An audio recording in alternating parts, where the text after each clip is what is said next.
Imagine waking up to silence. No laughter, no markets, no birds, just the sound of carts filled with bodies rolling past your door. This isn't fiction. This was Europe, 1348, when a mysterious plague wiped out half the population. No antibiotics, no doctors, no hope.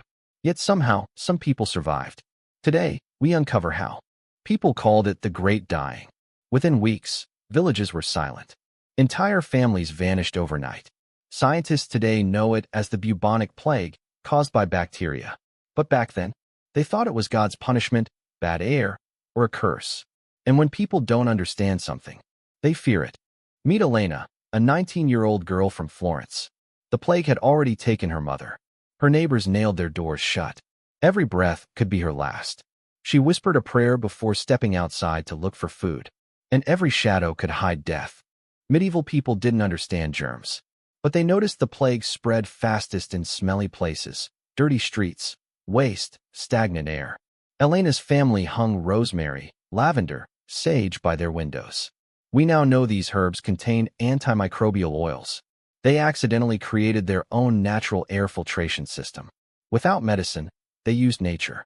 The word quarantine comes from the Italian word quaranta, meaning 40 days. Ships arriving in Venice were forced to wait offshore for 40 days before anyone was allowed to leave. It was the first form of pandemic protocol in history. Elena's family locked themselves inside for 2 months, venturing out only at night to collect food left at crossroads. She didn't know she was following the same defense that saved entire cities. People learned, painfully, that touching contaminated items spread disease. Families like Elena's stopped sharing bread or cups with anyone outside the home. They boiled water. They washed their hands. Not because they knew about bacteria, but because the people who didn't died. Many who survived did so because of community. People left food at neighbors' doorsteps and ran away before being seen.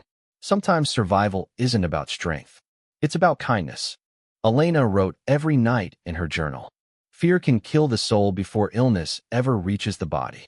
Even modern scientists agree. Hope improves survival odds. Faith, ritual, storytelling, these kept people grounded. Weeks passed. Months. The plague finally moved on. Elena stepped into the sunlight, alive. Not because she had medicine, but because she had courage, community, and creativity. History teaches us that survival is not always about being the strongest, but the most adaptable. If you love uncovering forgotten survival secrets like this, subscribe and join our growing history community. Stay curious, stay brave, and remember, history is not just the past. It's a mirror.